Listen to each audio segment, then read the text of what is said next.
नमस्कार दोस्तों, कैसे हो आप लोग। मैं मोहित कपूर जगुका संस्थान जयपुर से आपका स्वागत करता हूं। जैसा कि आपको पता है कि 10 जुलाई से हमारे लगातार वीडियो आ रहे हैं और डेली लगभग 5 वीडियो पोस्ट हो रहे हैं। फिलहाल मैं ज्योग्राफी का वीडियो ले रहा हूं, इसलिए मैं ज्योग्राफी की बात करूंगा। ज्योग्राफी सीरीज़ के हमारे जो भी वीडियो चल रहे थे, उस ज्योग्राफी सीरीज़ के हमारे वीडियो के अंतर्गत सबसे पहली बात जो आपको ध्यान रखनी है वो ये ध्यान रखनी है आपको सबसे पहली बात कि मैंने आपको सबसे पहले पृथ्वी के मंडलों से शुरू कराया था।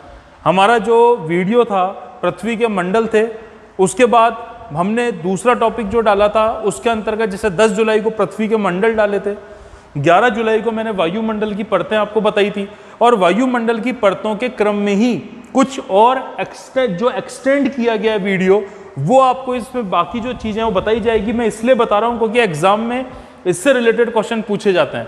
तो इससे जस्ट पहले वाला जो वीडियो था उसमें मैंने वायुमंडल की जो बेसिक परतें हैं वो और उनके कार्य बताए थे और उसकी डिटेल टेलीग्राम पे मिल जाएगी, आप टेंशन ना लें आप, ठीक है।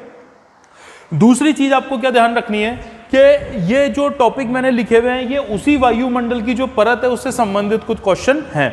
तो इस ज्योग्राफी के वीडियो में आप ध्यान से इस चीज को देखिए, चाहो तो नोट कर सकते हो वीडियो को पॉज करके, वरना आपको ये as it is Telegram channel पर इसकी पीडीएफ मिल जाएगी। दूसरी बात, यदि आपने अभी तक चैनल सब्सक्राइब नहीं करा है तो प्लीज चैनल को सब्सक्राइब करो, वरना आने वाले जो डेली वीडियो उनकी नोटिफिकेशन मिस हो जाएगी और आपको सही टाइम पे वीडियो नहीं मिल पाएगा, ठीक है।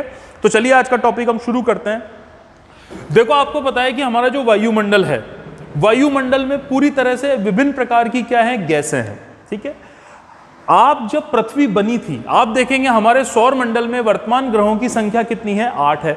और उन 8 ग्रहों को देखें, बौने ग्रहों को देखें, ग्रहों के उपग्रहों को देखें, तो हमारे सौर मंडल में फिलहाल किसी भी ऐसे ग्रह, उपग्रह या बौने ग्रह की खोज नहीं हुई है जिस पर जीवन की संभावना हो, यानी वर्तमान में जीवन एग्जिस्ट करता हो।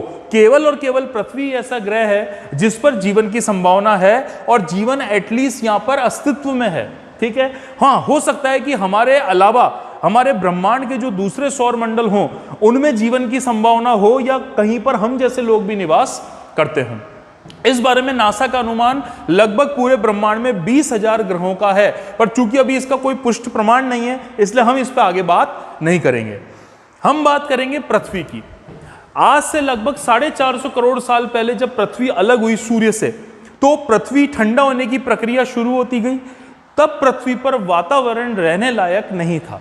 आज हम हमारी पृथ्वी पर श्वास ले पाते हैं, आसानी से हम जी पाते हैं, अपने अस्तित्व को बरकरार रख पाते हैं। तो इसका एकमात्र रीजन यह है कि धीमे धीमे पृथ्वी पर इस प्रकार का एनवायरनमेंट बना है।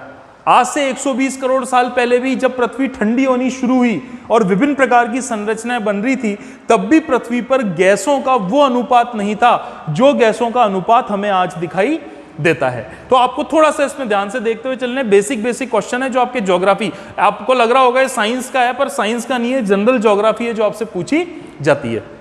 तो देखिए, आपको पता है कि हमारे वायुमंडल में किस तरह से गैसों का संगठन है।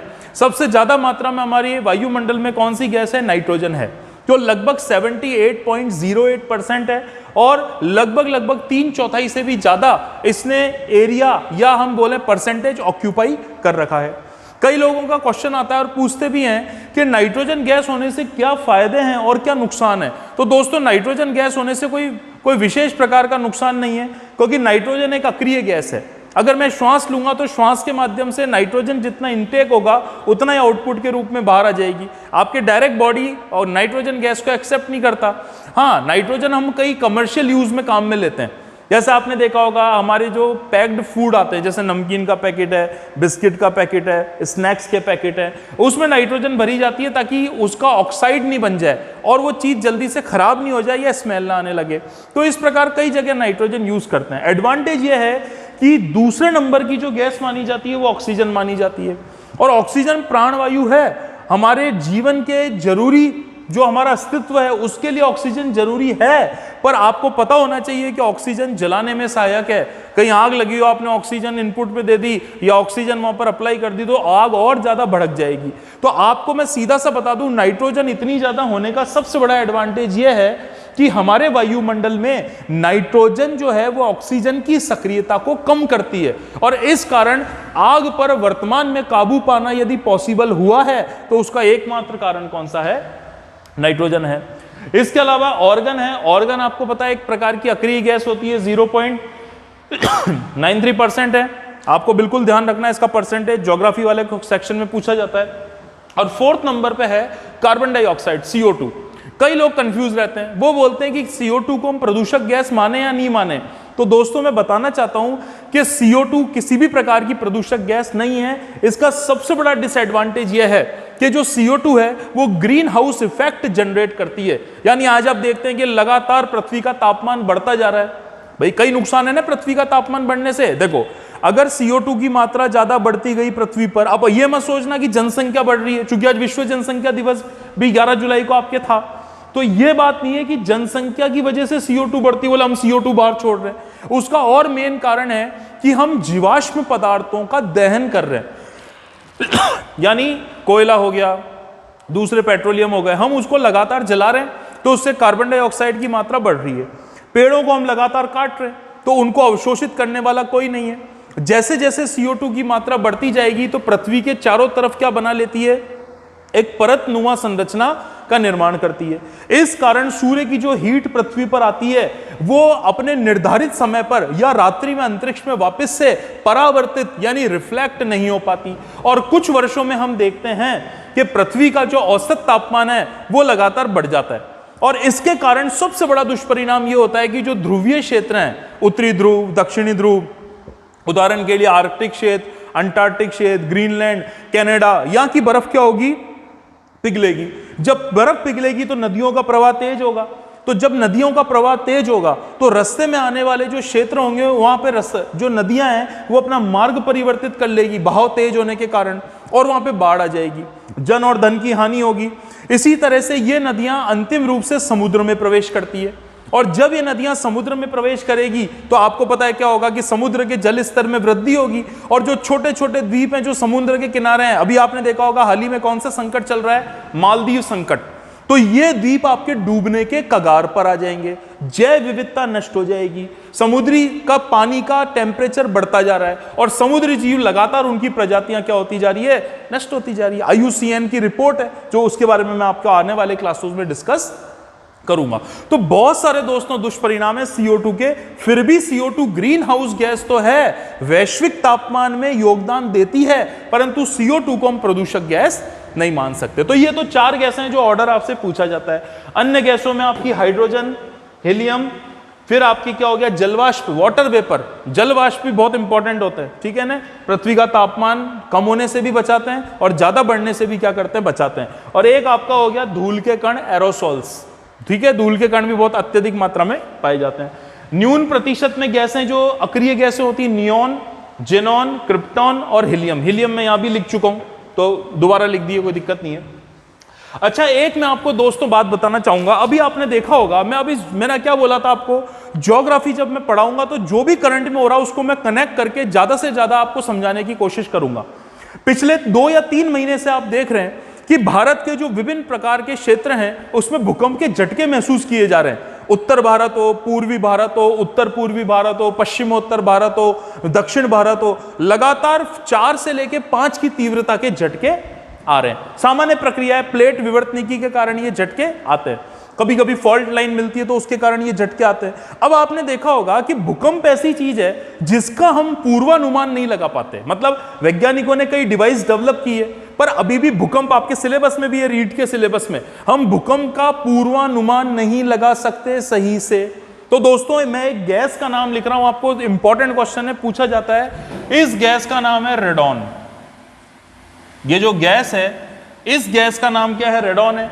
ये एक अक्रिय गैस है। आपने देखा होगा मैंने यहां बहुत सारी अक्रिय गैसों के नाम लिखे, पर ये जितनी भी, ये चारों हो गई, और साथ में ऑर्गन भी कैसी है? अक्रिय गैस है। ये सारी अक्रिय गैसें कुछ ना कुछ परसेंटेज में हमारे वायुमंडल में पाई जाती है, परंतु रेडॉन एकमात्र गैस है जो वायुमंडल में नहीं पाई जाती है। कौन सी गैस हो गई जो वायुमंडल में अक्रिय गैस नहीं पाई जाती है? कौन सी हो गई? रेडॉन नहीं पाई जाती। अब आपने देखा होगा जब भूकंप आने वाला होता है तो समुद्र के किनारे जो चट्टानें होती है उसमें से एक आपकी गैस हो गई मीथेन, जिसको मीथेन को हम क्या कहते हैं, कौन सी गैस है, मीथेन। और मीथेन को हम क्या बोलते हैं, CH4 कहते हैं। तो ये जो मीथेन गैस होती है ये उन दरारों में से निकलने लग जाती है, और मीथेन के साथ साथ थोड़ी मात्रा में कौन सी गैस निकलती है, रेडॉन निकलती है, जिससे भूकंपों का पूर्वानुमान लगाया जा सकता है कि आसपास क्षेत्र में रेडॉन की जो मात्रा है वो तेजी से क्या होने लग जाती है, बढ़ने लग जाती है। ठीक है, तो भूकंपों का पूर्वानुमान के लिए इंपॉर्टेंट गैस मानी जाती है। फिर हम बात करेंगे ओजोन। मैंने आपको लास्ट क्लास में ओजोन मंडल समझाया था। ठीक है, अच्छा, कई लोगों ने पूछा था कि समताप मंडल में ज्यादा क्यों मिलती है, कुछ कमेंट्स आए थे, तो मैं बता दूं, जो ओजोन गैस होती है उसका एक पर्टिकुलर एरिया होता है, और उतनी हाइट पर लगभग 34,000 से लेकर और 60,000 फुट की हाइट तक ये गैस सबसे ज्यादा एग्जिस्ट करती है। क्योंकि इसके बनने के लिए जब ये गैस बनती है, साइंटिफिक रिसर्च होती है, आपने देखा होगा ऊपर से सीधे पराबैंगनी किरणें आती है, फिर आपने देखा होगा ऑक्सीजन होता है, ऑक्सीजन ब्रेक होता है, वो दूसरे O2 से O मिक्स होता है, साइंस का टॉपिक है इसलिए मैं ज्यादा डिटेल में नहीं जाऊंगा, और ओजोन गैस का क्या हो जाता है, निर्माण हो जाता है। तो सूटेबल कंडीशन उसी हाइट पर पाई जाती है, इसलिए ज्यादातर आपको निचली भागों में मिलेगी समताप मंडल के, और उसके बची कुछ चीजें होती है वो कहां मिलती है, आपको ओजोन मंडल में मिलती है। तो देखो यहां पर ओजोन परत, आपको मैं बताया था मैंने लास्ट क्लास में कि पराबैंगनी किरणों को क्या करती है, अवशोषित करती है और बहुत ही कम पृथ्वी पर आने देती है, जिससे हमारी सुरक्षा होती है, हमारी आंखों की सुरक्षा होती है, और बहुत दुष्परिणाम से हम क्या कर जाते हैं, बच जाते हैं। वहीं हम देखेंगे कि ओजोन परत में जब छिद्र का पता चला कि ओजोन परत में छेद है, तो उसके लिए कनाडा के मॉन्ट्रियल शहर में 16 सितंबर 1987 को एक सम्मेलन आयोजित किया गया, जिसको हम मॉन्ट्रियल सम्मेलन के नाम से जानते हैं। अब होगा क्या, वही होगा, बहुत सारे लोग इकट्ठे होंगे, हर देश के प्रतिनिधि आएंगे, समस्या पे विचार करेंगे, समस्या का समाधान निकालेंगे, कुछ एग्रीमेंट कराएंगे। हर समझौते में यही होता है। तो आपको एक चीज इसमें ध्यान रखनी है कि इसमें देशों ने डिसाइड करा कि ओजोन परत को या ओजोन गैस को नष्ट करने के लिए क्या क्या जिम्मेदार है। तो ओजोन परत को नष्ट करने के लिए एक तो जिम्मेदार था क्लोरोफ्लोरोकार्बन, और इसी का एक तत्व होता है कौन सा, फ्रियोन। जो हमारे एसी होते हैं उनमें से ये निकलती थी, जो हमारे घरों में रेफ्रिजरेटर होते हैं उनमें से निकलती थी, और हमारे जो जेट विमान वाले लड़ाकू विमान, जो जेट विमान होते हैं, उनके इंजन में से जो धुआं है उसमें भी नाइट्रोजन के ऑक्साइड हैं, वो भी ओजोन परत को क्या करते हैं, नष्ट करते हैं। तो इन सभी के सॉल्यूशन के रूप में हमने क्या पाया कि इसको हम कम करने का प्रयास करेंगे। और बाद में वर्तमान देखें, अभी आपने देखा होगा लॉकडाउन चल रहा था, प्रदूषण कम हो रहा था, तो ओजोन परत की मोटाई में वृद्धि हुई है और अप्रत्याशित रूप से हुई है, तो बहुत ही अच्छा संकेत है। तो इसलिए ओजोन परत एक तो पराबैंगनी किरणों का अवशोषण करती है, इसको बचाने के लिए हमने समझौता किया। अब जिस दिन समझौता होगा उसको स्मृति के रूप में मनाएंगे, इसलिए प्रतिवर्ष 16 सितंबर को ओजोन परत क्षय निवारण दिवस, या शॉर्ट में बोलें तो ओजोन दिवस के नाम से हम जानते हैं। क्लियर है आपको यहां पर, ठीक है। अच्छा, अब मैं आपको ये 3 कॉन्सेप्ट बताने जा रहा हूं, ये भी आपके ज्योग्राफी वाले सेक्शन में पूछे जाते हैं, और कई बार इन सब चीजों में क्या हो जाता है, आपके कंफ्यूजन हो जाता है। तो मैं बिल्कुल सिंपल सा कॉन्सेप्ट है, आपको ध्यान रखना। देखो, आपको पता है मैंने आपको सबसे निचली परत क्या बताई थी, क्षोभ मंडल। मैं भी लेक्चर ले रहा हूं आपका, और इस समय मैं कौन से मंडल में हूं, क्षोभ मंडल में, आसानी से श्वास ले पा रहा हूं। आप यहां से लद्दाख गए, लद्दाख बहुत फेमस चल रहा था, मैंने एक चीन और लद्दाख पे वीडियो बनाया था, गलवान घाटी पे, वो अभी आप देख सकते हैं। तो लद्दाख गए, वो कई जगह वहां पे 18,000 फुट की ऊंचाई पर है, कई 19,000 फुट की ऊंचाई पर है। जयपुर जो है वो कितने 1,300 फुट की ऊंचाई पर है। तो आपको क्या ध्यान रखना है कि इस तरह से अलग अलग क्षेत्र अलग अलग ऊंचाई पर होते हैं। आपने देखा होगा जब लद्दाख जाते हैं तो ऑक्सीजन कम हो जाती है, श्वास लेने में प्रॉब्लम आती है। इसका मतलब एक तो फिक्स है कि क्षोभ मंडल में गैसें का घनत्व अच्छा होगा, गैसें बहुत ज्यादा घनी होगी और पास पास होगी। जैसे जैसे मैं समुद्र तल से ऊपर की तरफ चलूंगा, ऐसे ऐसे गैसों की इंटेंसिटी, गैसों की मात्रा और गैसों की सघनता, यानी जो इनकी डेंसिटी है, वो भी लगातार क्या होगी, घटेगी। ठीक है, तो आपको पहली बात पता होना चाहिए, जहां वायु ज्यादा है, जहां गैस ज्यादा है, वहां वायु का दाब यानी एटमॉस्फेरिक प्रेशर भी क्या रहेगा, ज्यादा रहेगा। आपने देखा होगा, जैसे मैं हूं, ठीक है, हमारी बॉडी अंदर से बाहर की तरफ एक दाब लगा रही है, ठीक है, और वातावरण हमारी बॉडी को अंदर की तरफ खींच रहा है, मतलब अंदर से बाहर हमारा शरीर धक्का दे रहा है और बाहर से अंदर वायुमंडल हमें धक्का दे रहा है, और दोनों बैलेंस हुए हुए हैं। इसलिए आपने देखा होगा हम अपने काम कर पाते हैं, हाथ हिल रहा है, सब हो पा रहा है। जैसे आप अंतरिक्ष में जाते हैं तो अंतरिक्ष में आपको पता है कि आप वहां सूट पहनते हैं, भारीहीनता की स्थिति हो जाती है, वहां आपको स्पेस सूट पहनना पड़ता है, ठीक है, नहीं तो आपका बॉडी फट जाएगा और आपका ब्लड आंख, कान, नाक, मुंह से क्या करने लगेगा, बाहर आने लगेगा। तो इसलिए वहां पर क्या होता है कि प्रेशर नहीं है, तो व्यक्ति क्या होता है, बिल्कुल बिल्कुल बिना प्रेशर के वहां पे तैरता रहता है अंतरिक्ष में। जबकि यहां पर हम पे सबसे ज्यादा क्या होता है, प्रेशर होता है, और सबसे ज्यादा प्रेशर कहां होता है, समुद्र तल पर होता है, ठीक है, और ऊपर की तरफ जाएंगे तो प्रेशर कम होता है। तो पहला कॉन्सेप्ट आपको याद रखना है, जैसे जैसे ऊंचाई बढ़ेगी वायु दाब घटेगा। देखो एक दूसरे के उल्टे लिखे हुए हैं मैंने, इनवर्सली प्रोपोर्शनल, तो आपको ध्यान रखना है यदि ऊंचाई बढ़ेगी तो जो वायु दाब है वो क्या होगा, घटेगा। पहली बात तो ये ध्यान रखनी है, ठीक है। आगे देखो, दूसरा तापमान का संबंध पूछा जाता है कि ऊंचाई बढ़ने से तापमान पर क्या प्रभाव पड़ता है, टेम्परेचर पर क्या प्रभाव पड़ता है। तो जैसे जैसे ऊंचाई बढ़ेगी वायु कम होती जा रही है ना। आप मेरे को एक बात हो, एक जैसे आपके कमरे को आपने पैक कर दिया, एक कमरे में पंखा चला दिया और कमरे को पैक कर दिया, तो अंदर वायु भर गई, वायु भर गई तो थोड़ी देर बाद ही आपको क्या लगने लगेगी, गर्मी लगने लगेगी, ठीक है। तो वायु को अगर दो परतों के बीच में दबा दिया जाए तो गर्मी होती है, और वायु को रिलीज कर दिया जाए तो रिलैक्स फील होगा। इसी तरह से जैसे जैसे हम ऊपर जाएंगे